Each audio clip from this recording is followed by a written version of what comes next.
Bem-vindos ao Observatório da Imprensa. Biógrafos relatam vidas, historiadores debruçam-se sobre períodos e momentos, jornalistas também lidam com o tempo, mas são treinados a desenvolver o seu trabalho com uma periodicidade mais intensa, mais curta, as jornadas diárias, e entre elas as efemérides. 10 de dezembro, o dia em que está sendo exibido este programa, é o Dia Internacional dos Direitos Humanos. Trata-se de um compromisso estabelecido pela Organização das Nações Unidas em 1950, 2 anos depois da Declaração Universal de Direitos Humanos e 5 anos depois do mais sangrento conflito da história, a Segunda Guerra Mundial. Este compromisso com os direitos humanos foi desrespeitado há 45 anos, no dia 13 de dezembro, também uma sexta-feira, quando o governo militar, que tomou o poder 4 anos antes, promulgou o famoso, famigerado Ato Institucional número 5, que contraria frontalmente os mais importantes direitos garantidos pela Declaração Universal. A quartelada transformou-se numa ostensiva ditadura que prolongou-se por mais de 17 anos, constituindo um conjunto de 21, os chamados anos de chumbo. Em defesa dos direitos humanos, levantaram-se políticos de todas as tendências, também militares, acadêmicos, professores, advogados, médicos, estudantes, sacerdotes, pastores, rabinos e principalmente uma sociedade, uma nação inteira ansiosa para gozar, em sua plenitude, o sonho da paz, da igualdade, da tolerância e do respeito humano, quase sempre negados ao longo da nossa história. Paulo Sérgio Pinheiro é um exemplo vivo dos postulados que defende. Acima das diferenças, das paixões, dos partidos, acima até mesmo do bairrismo, já que nasceu e se formou no Rio, fez a sua carreira acadêmica em São Paulo, onde reside, e vem servindo o ideal dos direitos humanos em Brasília desde os anos 90, como secretário de Estado de Direitos Humanos no governo FHC, e preparou-se para o presidente Lula o projeto da Comissão da Verdade, do qual foi o 3º coordenador indicado pela presidente Dilma Rousseff. É um dos mais destacados diplomatas brasileiros na ONU, presidente da Comissão Internacional de Investigação para a Síria, com sede em Genebra. Paulo Sérgio Pinheiro, o controle da violência é uma missão impossível? Não, não é. Justamente a sua abertura abre para essa possibilidade, porque a Declaração Universal dos Direitos Humanos e todos os tratados, as convenções, a Convenção contra a Tortura, uma das últimas,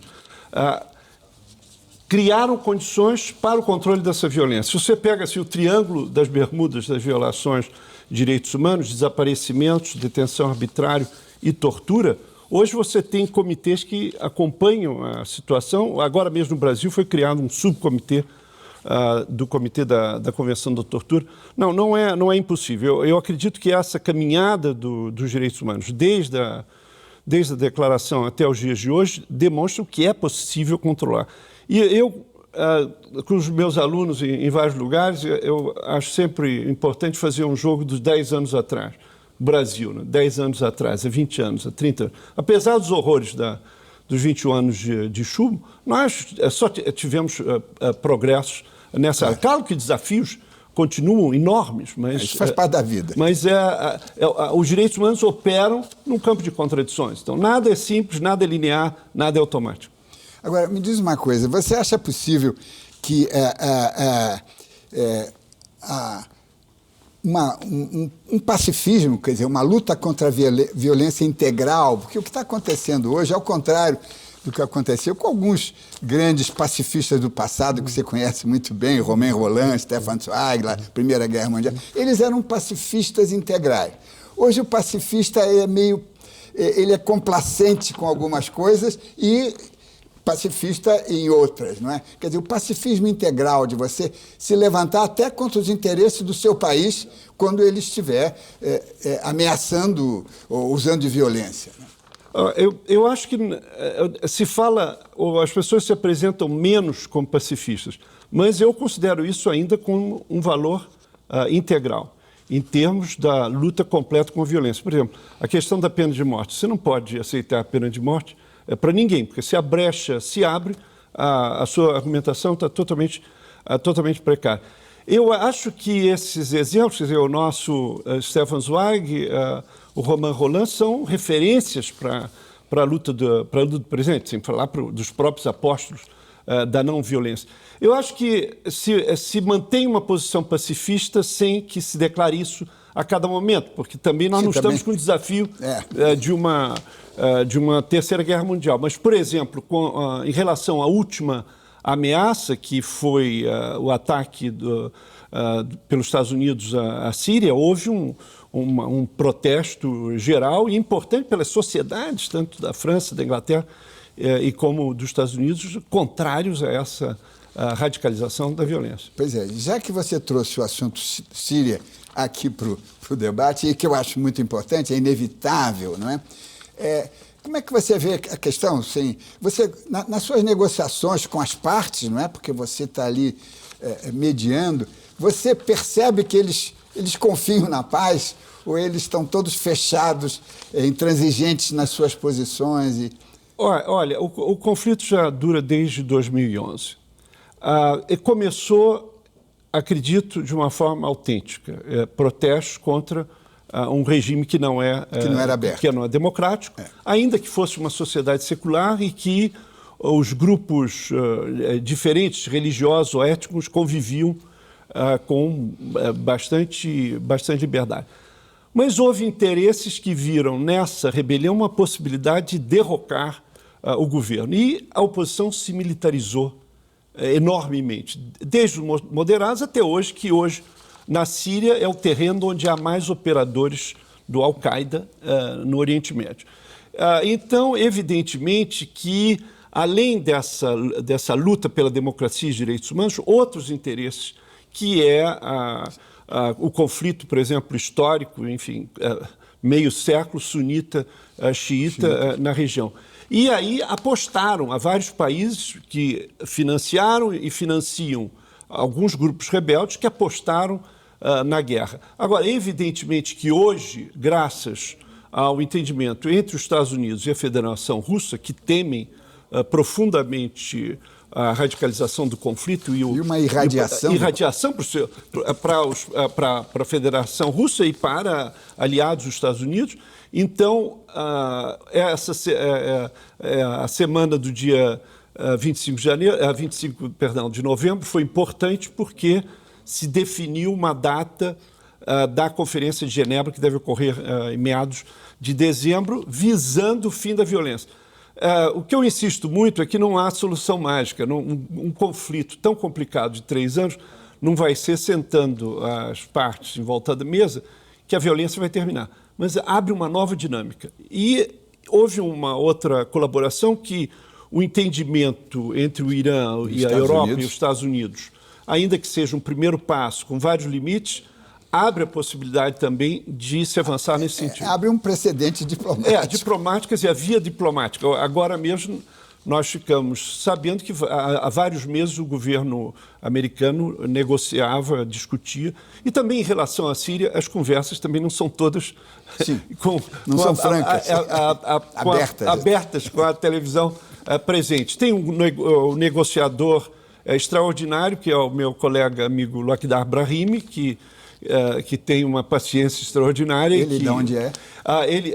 Ele é da Argélia. Foi um antigo diplomata com enorme experiência em outras frentes semelhantes, e ele é o embaixador itinerante que vai conseguir... Quer dizer, hoje você tem um envolvimento tripartite. O secretário-geral da ONU, a Federação Russa e os Estados Unidos. Há um total acordo entre esses três polos. Paulo Sérgio, tem uma coisa que está no noticiário, e eu vi na rádio esses dias, e é preocupante, quer dizer, o surto de poliomielite nos campos de refugiados sírios. É um negócio que vai num crescendo, e não é uma coisa local, é uma coisa que vai se irradiar, porque vai para a Ásia, populações que não estão suficientemente vacinadas, não é? E a coisa pode pegar uma velocidade incrível. Exatamente. Quer dizer, hoje você tem 2 milhões de refugiados na Jordânia, no Líbano e na na Turquia, Síria. até no Egito você tem refugiados. Então, além do mais, você tem a Síria, que hoje no interior da Síria deve haver uns 17 milhões de pessoas, você tem uns 6 milhões de deslocados internamente que não vivem nas suas casas. O que a Unicef tem mostrado é que a Síria, que tinha uma boa rede de atendimento de saúde, isso tudo hoje foi derrocado dentro do país e também, como você está dizendo, nos campos de refugiados. Ainda que os campos de refugiados na Turquia sejam de muito boa qualidade comparado a outros, mas você estabelecer uma estrutura de, por exemplo, de prevenção com campanhas de vacinação é extremamente possível. Mas a Unicef está consciente disso e é uma luta diária, mas evidentemente tem que se evitar esse surto que vai afetar os próprios países. Se irradia, não fica só nos campos.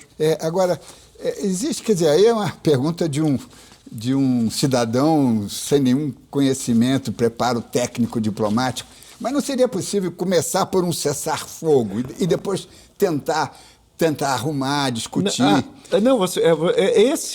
Essa é o primeiro objetivo. E a minha comissão vem dizendo desde 2011 que não há solução militar, uma intervenção militar seria catastrófica, a única saída é uma saída negociada. Essa é a mesma, o que você está dizendo, é o secretário-geral que diz o principal objetivo é acabar com a violência. Mas a situação hoje é muito complexa, porque você tem o Conselho Nacional Sírio no exterior, você tem algumas entidades atuando dentro e você tem os grupos rebeldes ligados à Al-Qaeda. Há grupos extremistas que estão na Síria, não para defender nossas causas, mas querem um novo califado, querem eliminar os alauítas, que são os cristãos considerados como infiéis. Então, agora, o que se espera é que, na medida em que algumas partes aceitem esse cessar-fogo, que isso possa contaminar outros grupos. E hoje o que está ocorrendo é uma recusa muito grande desses grupos moderados, desses extremistas rebeldes financiados por vários países da região. Agora, me diz uma coisa, e aí puxando um pouco para o foco do nosso programa, que é a imprensa, a mídia, né? A mídia tem possibilidade de atuar como uma atenuadora de conflitos? Quer dizer, inclusive quando os conflitos envolvem interesses nacionais, quer dizer, a mídia poderia servir como um freio, ou ela está sujeita aos lobbies, e aí os lobbies infiltram-se, lobbies de todos os lados? Porque o ideal seria, como foi na Primeira Guerra Mundial, você tinha lá em Viena o Karl Kraus, né, que ele era um marginal extraordinário, um crítico de imprensa que se assumiu como pacifista e aí conseguia criar dentro do país digamos, uma retaguarda pacifista. Isso seria possível? Olha, eu acredito que há jornalistas que cumprem esse papel. Eu dou só um exemplo, que é o Robert Fisk, do The Independent, que tem uma visão extremamente crítica de todo o conflito. Eu acredito que, enfim, na grande imprensa internacional, há jornalistas que continuam fazendo esse papel. Qualquer dia que você leia, por exemplo, o New York Times, que agora não é mais International Herald Tribune, é o New York Times International, tem uma matéria super interessante mostrando como a população está se distanciando dos grupos armados na Síria. É claro que esses lobbies atuam, mas eu acredito que a imprensa tem sido extremamente reveladora da verdadeira natureza do conflito. Então, esses jornalistas estão cumprindo esse papel. Há uma disposição da sociedade de buscar a verdade. Sim. Não, evidentemente que é uma guerra de comunicação. Se você pega o YouTube, uma vez um diplomata sírio me dizia: mas esse pessoal mistura os vídeos de uma cidade na outra, vocês não sabem nada. E é verdade, porque você tem que... Eu tenho uma equipe que verifica, e, enfim, se consegue comprovar que é uma coisa autêntica. Mas eu acho que o papel da imprensa atenua o conflito na medida em que ela revela no instante os horrores da guerra. Eu acho que isso Já é um freio. Nunca Stefan Zweig podia ter imaginado que isso fosse possível. É verdade. Vamos fazer uma breve pausa e retomamos o assunto daqui a pouco.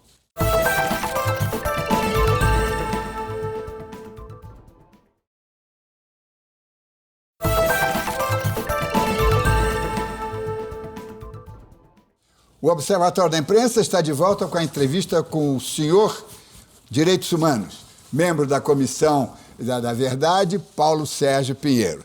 Paulo Sérgio, como é que está, e nós falamos há pouco no outro bloco sobre a Comissão da Verdade, como é que nós estamos conseguindo avançar para chegar a uma pacificação, ou essa pacificação também é uma missão impossível dentro da sociedade brasileira com relação ao regime militar?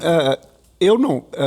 Quer dizer, as pessoas gostam de dizer que nós estamos começando tarde. Não é verdade. Porque, primeiro, você teve o monumento que foi o Brasil Nunca Mais. E hoje a gente sabe que foi uma equipe clandestina, né, que fazia parte o Paulo Vanucci, o Luiz Eduardo Greenhalgh e outros advogados que permitiram trabalhar numa fonte que eram os processos do STM. Depois disso, o Brasil, em 95, no governo Fernando Henrique Cardoso, claro, eu sou suspeito porque participei do governo, mas de qualquer maneira, ocorreu a pedra de toque de todo esse processo, que foi qual? Reconhecer que o Estado brasileiro era responsável pelos crimes da ditadura. Para você comparar com a França, que você sabe, só no governo Chirac que a França reconheceu que os crimes do regime fascista de Vichy eram da responsabilidade do Estado francês. Quer dizer, 10 anos depois da ditadura, não estamos mal. Não. Se deu reparações. Eu me lembro de uma cena que houve uma cerimônia no Planalto e o pessoal dizia, ai, que mau gosto, entregar um cheque de reparação e tal. E tinha uma senhora sentada ao meu lado, que eu não sabia quem era, e ela me dizia, você veja, mataram meu filho e aqui está o governo brasileiro homenageando. Sim, é o outro todo mundo lado. chorava, era uma coisa fantástica. E aí, progressivamente, os familiares fizeram um trabalho extraordinário de compilação, de publicação de dados. O próprio Paulo Vanucci, que fez o relatório da Comissão Nacional de Mortes Desaparecidas, estabelecida no governo Lula, prolongada no governo... estabelecida no governo Fernando Henrique, prolongada no governo Lula e no governo Dilma. O que é extraordinário é que houve... Isso é o Paulo... Uma vez eu tinha que falar com o secretário-geral da ONU e o Paulo Vanucci me dizia assim, Paulo, fala dos 18 anos de continuidade. Isso, me dei conta que, efetivamente, nessa área... É uma façanha. É uma façanha. No Brasil, é uma façanha. Quer dizer, cada governo, entre esses 3 governos, só se completar. Honra seja feita também, eu devo dizer que todos os governos da Nova República, eu sempre lembro o presidente Sarney assinando a Convenção da Tortura em 1985, imediatamente depois de ele tomar posse. Então, no Estado brasileiro, houve várias iniciativas, na sociedade civil, igualmente, especialmente a luta dos familiares. E o que é notável com a criação da Comissão da Verdade, que gerou o surgimento de comissões da verdade no Brasil inteiro. Só aqui em São Paulo tem 4, da OAB, da cidade e do Estado. Desculpe, eu esqueci uma. A do Estado, a da Câmara Municipal e da OAB. São 3 comissões de verdade. Mas você tem uma centena de comissões da verdade, comitês de memória e justiça. Eu tenho certeza que o telespectador está me pressionando aqui. Mas qual será o destino, quer dizer, o encaminhamento? Qual é o próximo passo? Né? O que vai acontecer com essas comissões? Na medida em que a documentação, grande parte, foi destruída, não é? Alguns casos não se sabe nem onde estão e onde foram mortos, estão enterrados. Quer dizer, a gente conseguirá avançar? Não há a menor dúvida. Essa questão é dizer que o Brasil tem mais documentação de que qualquer das outras comissões da verdade na Argentina, no Chile, no Paraguai e no Uruguai. Por quê? Nós temos 16 milhões de páginas do Sistema Nacional de Informações. Isso está no Arquivo Nacional, está sendo digitalizado, houve um certo atraso, mas está digitalizado para se poder trabalhar. Você não pode fazer folha... Não, tem que indexar tudo. Hoje há sistemas robozinhos que leem as palavras, enfim. E em relação aos departamentos de segurança e informação de vários ministérios, foram recuperados. A desculpa não vai ser... É claro que há um problema da documentação das Forças Armadas. E isso, efetivamente, a comissão vai ter que enfrentar isso. Nós não vamos ficar com esse mico na nossa mão. Isso certamente não vai ocorrer. Mas o que vai acontecer? Quer dizer, quanto ao relatório, eu não tenho nenhuma dúvida. O relatório e as recomendações. O que vai acontecer? As 40 comissões de verdade que existiram no mundo desde 80, nenhuma tem função de punir. Isso às vezes fica um pouco confundido. Nenhuma comissão. É buscar a verdade. É buscar a verdade, e nós temos o mandato de reconstituir as circunstâncias e apontar autores. O destino disso, evidentemente, que vai ser uma outra dinâmica. É o judiciário. Antes e depois. É evidente que, num determinado momento, a responsabilidade dos perpetradores desses horrores vai ter que ser buscada. Não está na nossa competência, não nos cabe fazer isso. Mas a existência de um relatório que desvende tudo isso coloca essa luta contra a impunidade num outro patamar. Claro. Agora, Paulo Sérgio, nós entrevistamos o nosso programa há 2 anos atrás. Foi um dos momentos de maior emoção para mim. Olha que eu estou aqui no programa há 15 anos. Nós entrevistamos não um torturador, mas um profissional de morte, o ex-diretor do DOPS do Espírito Santo de Vitória, Cláudio Guerra. Certo. Hoje ele é pastor de uma igreja evangélica. Ele está preso, inclusive, por outros crimes posteriores e tal. E o que ele contou para a Câmara, o nosso programa já foi exibido e está na internet, então ele é muito chamado, né?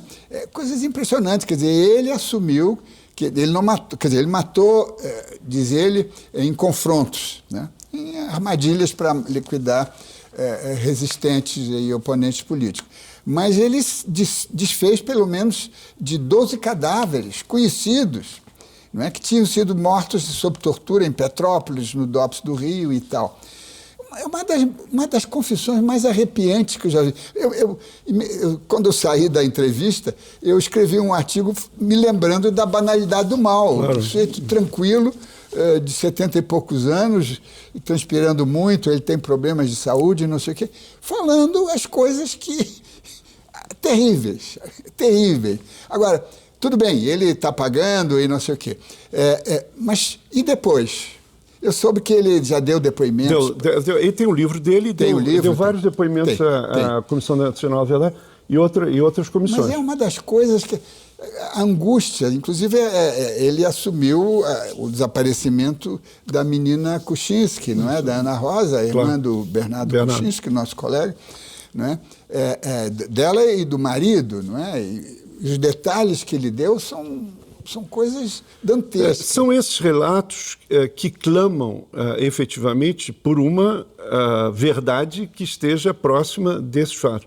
Agora, a outra face disso é que nada disso deverá ficar impune. Mas eu acho que repertoriar, reconstituir esses fatos com depoimentos ou com os documentos é o nosso trabalho. O que é importante também é a recomendação. As recomendações que nós possamos fazer em todas as áreas. Não chegamos ainda a esse ponto, mas em toda a Comissão, na verdade, um elenco de recomendações para o presente, porque nós estamos vivendo com um legado, quer dizer, a questão da tortura, o caso no nosso Rio de Janeiro, do Amarildo, quer dizer, os relatos dos policiais militares que viram alguma coisa que não é compatível com o que está ocorrendo.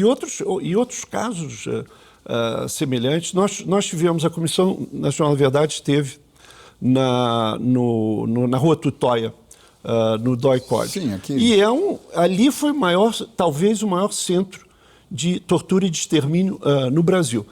Foi lá que o Herzog foi morto. Foi morto e outras pessoas foram intensamente torturadas. Nós visitamos com alguns ex-presos.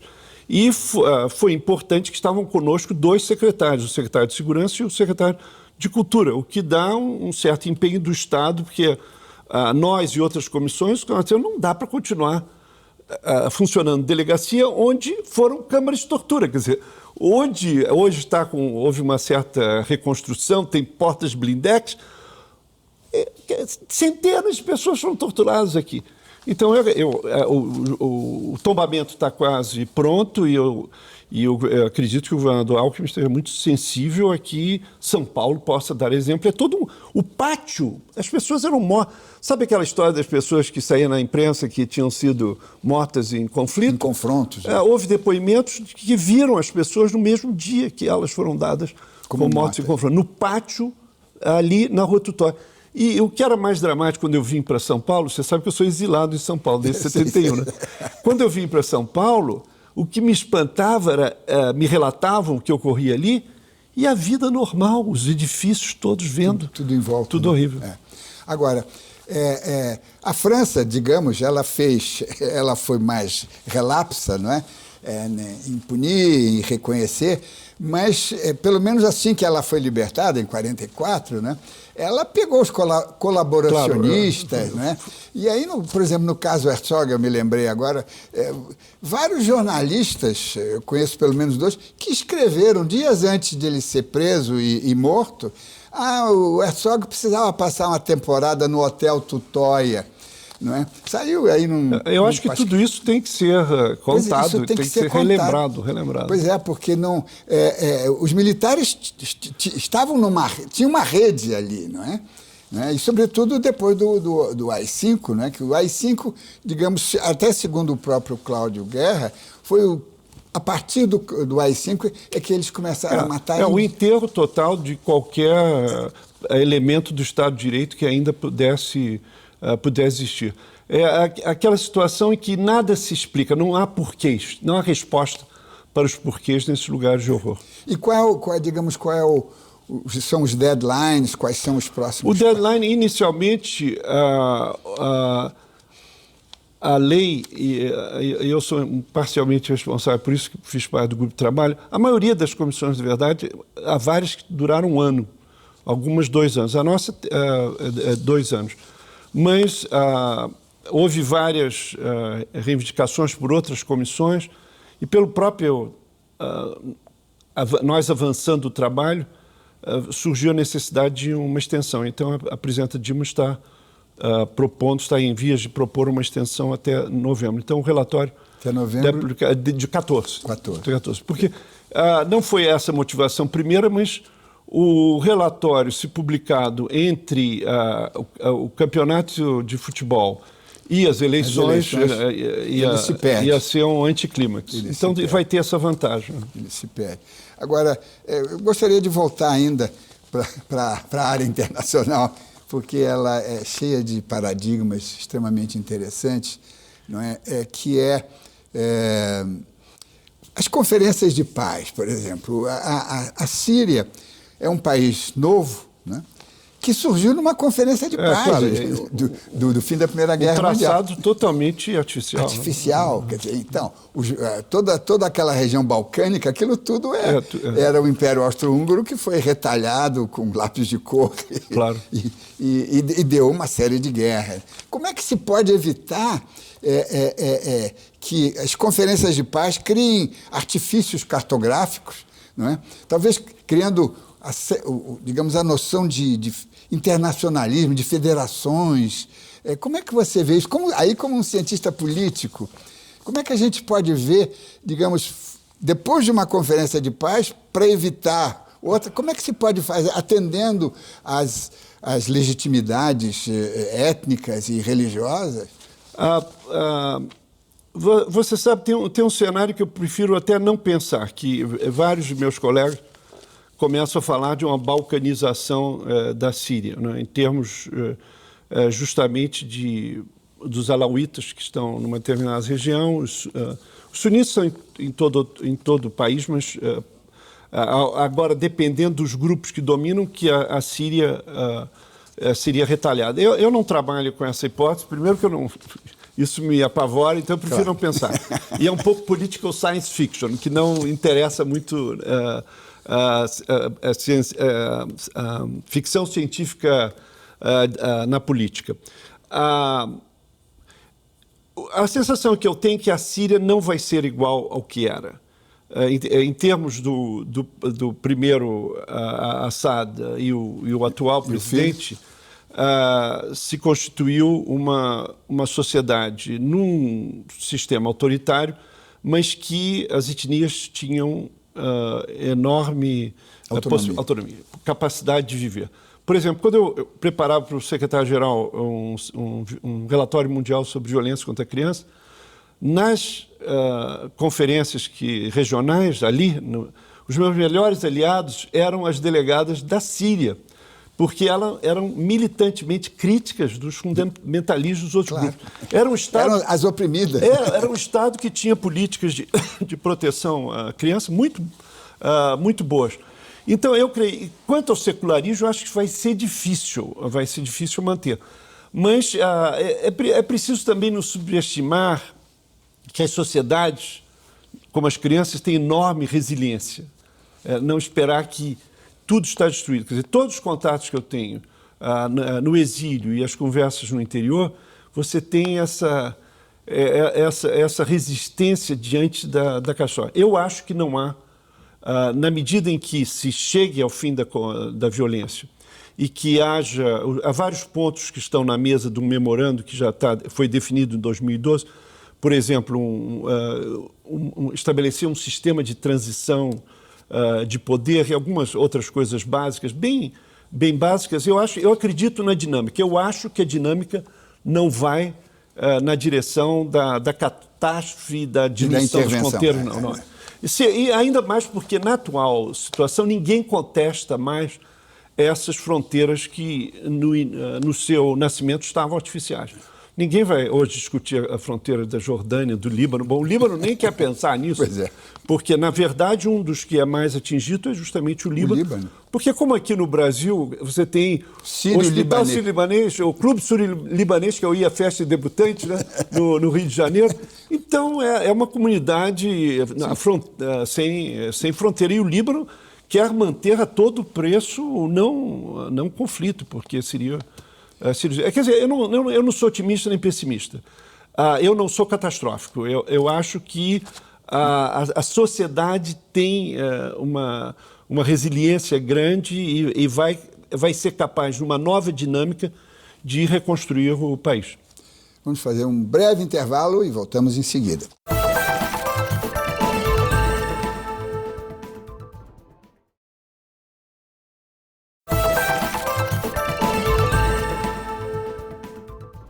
Estamos de volta com o Observatório da Imprensa. Hoje conversamos com o coordenador das Nações Unidas na Comissão de Inquérito para a Síria, o professor Paulo Sérgio Pinheiro, o senhor Direitos Humanos. Paulo Sérgio, você mencionou há pouco os estados teocráticos, a intromissão da religião, a luta para defender os direitos de mulheres, que em alguns países... sobretudo islâmicos, não são reconhecidos. Você sente que há a possibilidade de uma... eu não digo o fim da religião, ao contrário, a religião é uma necessidade cultural, mas uma separação, quer dizer, uma secularização da sociedade moderna e democrática, não é? Olha, como no caso da Síria,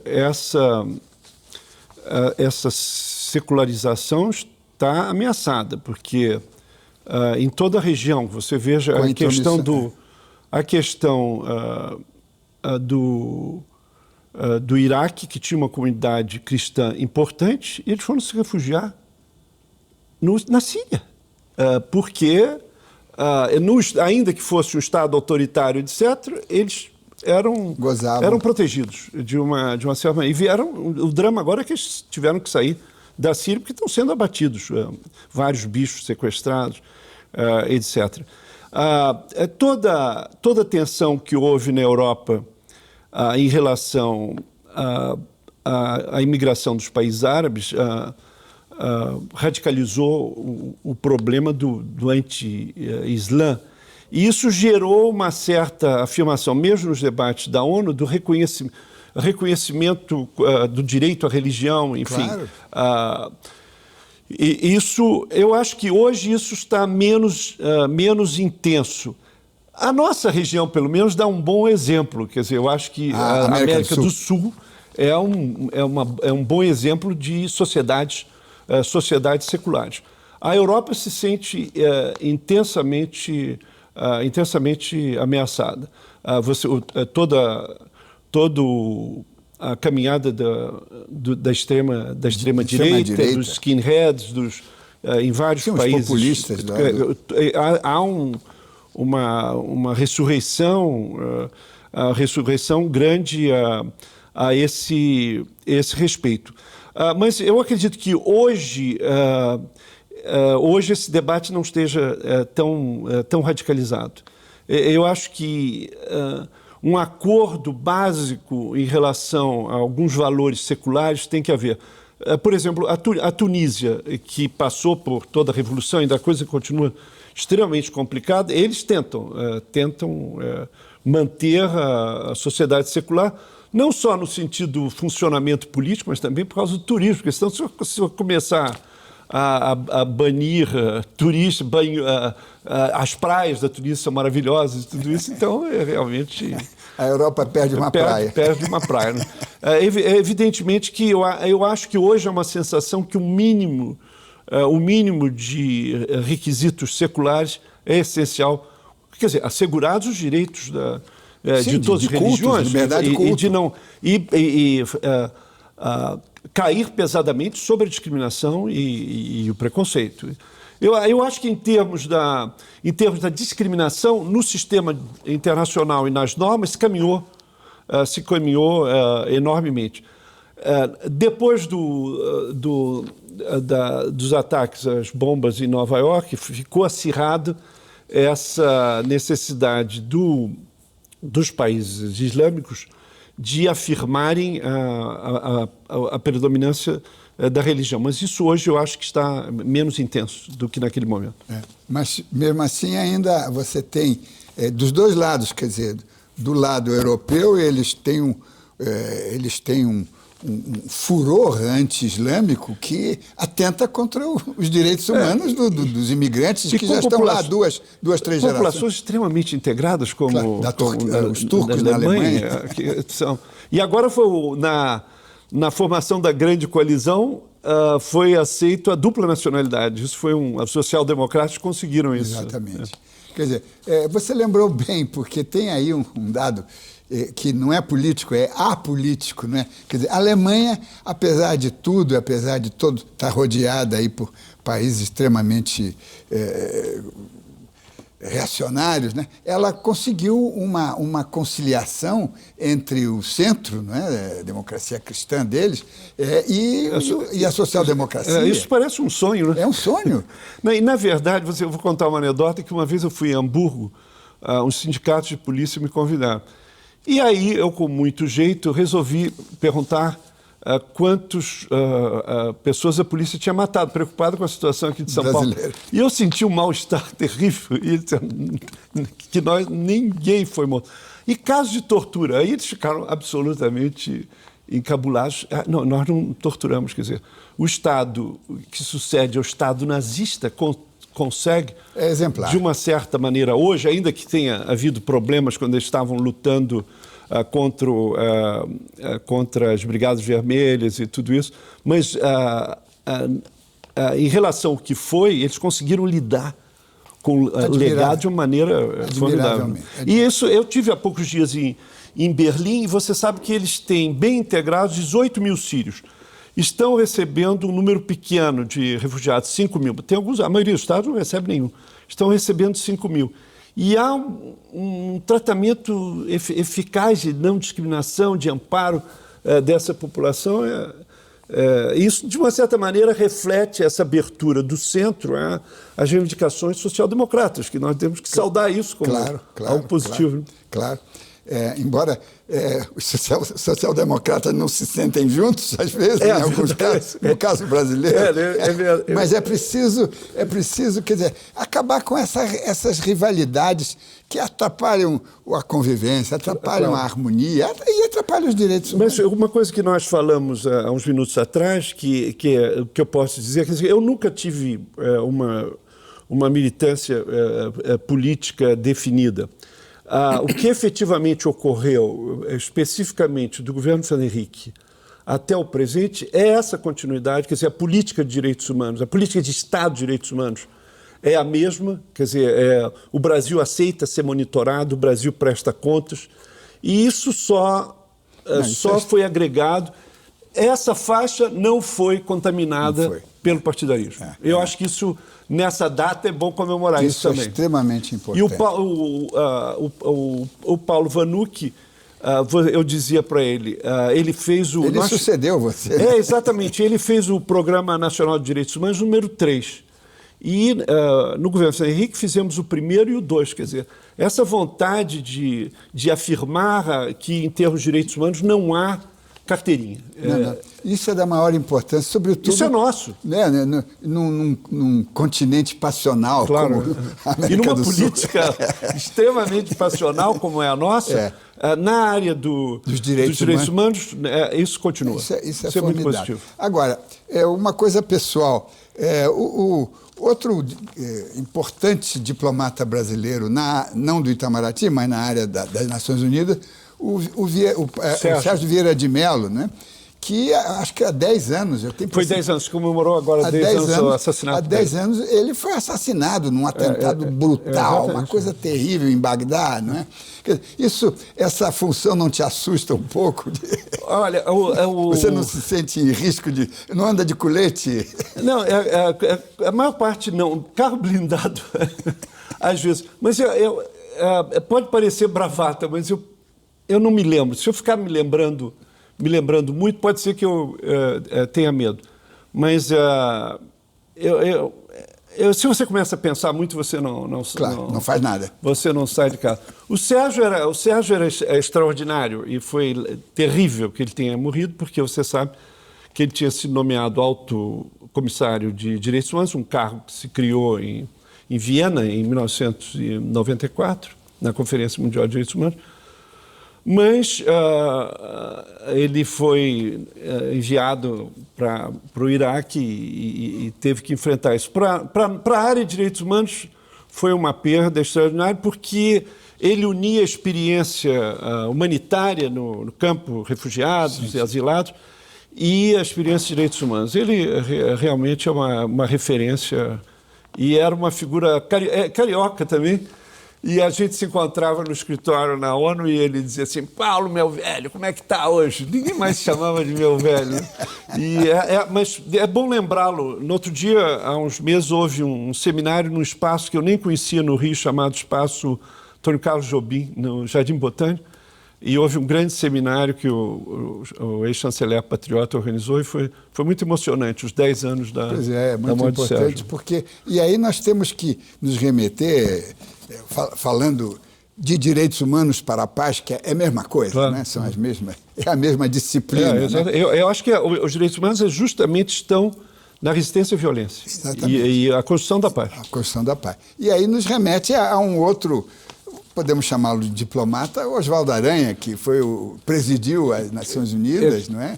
Em 47. Foi o primeiro, tanto que o presidente sempre abre.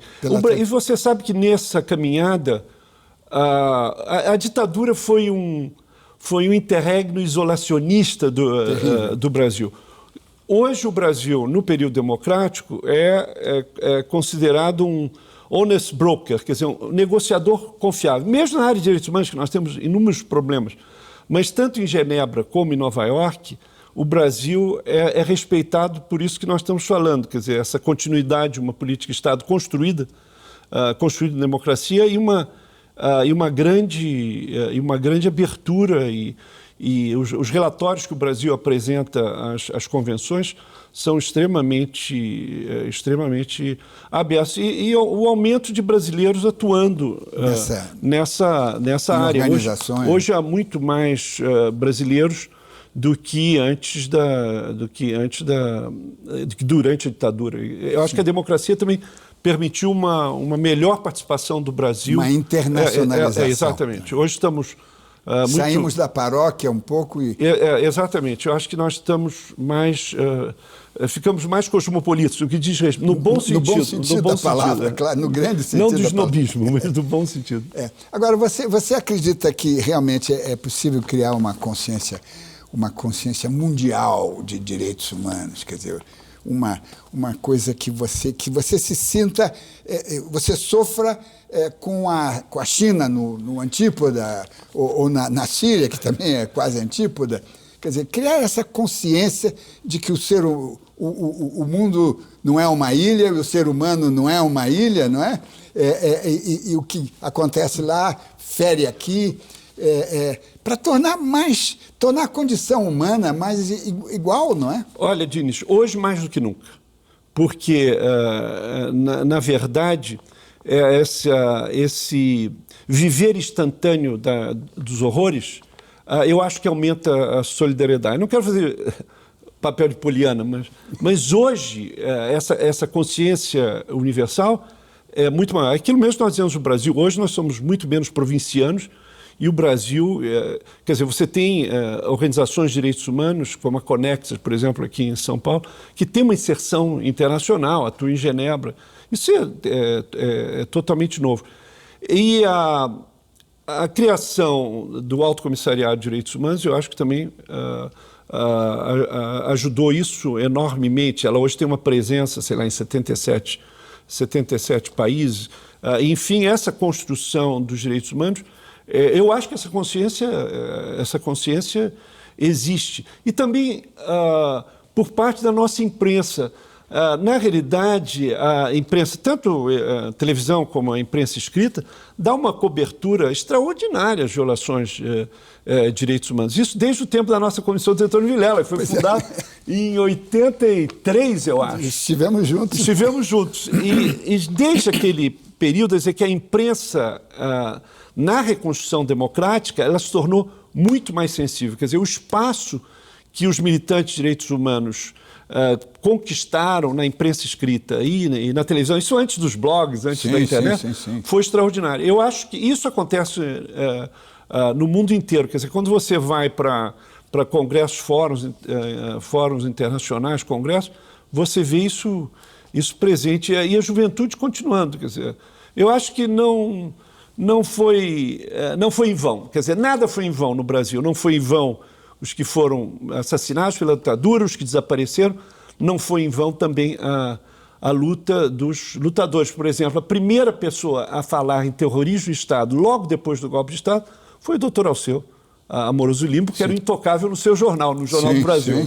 Quer dizer, ele escreveu no Jornal do Brasil que o terrorismo de Estado estava sendo implantado. A nossa transição contou com Dom Evaristo Arns, no momento do Herzog, o papel extraordinário do Rabino Sobra, que tudo, a gente não pode, essa galeria não pode ser esquecida. Quer dizer, além dos militantes que estavam na frente, no enfrentamento da ditadura, houve personalidades extraordinárias que permitiram o Teotônio Vilela. Quer dizer, o Teotônio Vilela, quando senador, ele fez parte da comissão de investigação sobre as prisões.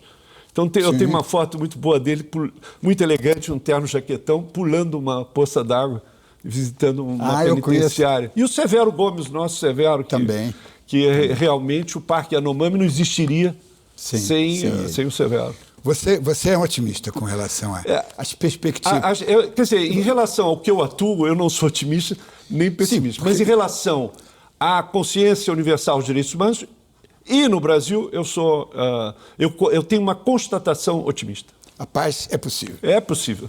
Pelo menos desejável. É desejável, e acho que no Brasil tem milhares, centenas de milhares de pessoas lutando por isso. Chegamos ao final deste programa. Quero agradecer vivamente a presença do diplomata, do professor, do amigo Paulo Sérgio Pinheiro, pela brilhante entrevista. Na próxima edição, vamos fazer uma reflexão dos principais assuntos que foram destaque na mídia em 2013. Lembre-se, assistindo ao Observatório da Imprensa, pela TV, pelo rádio, pela internet, você nunca mais vai ler jornal do mesmo jeito. Boa noite.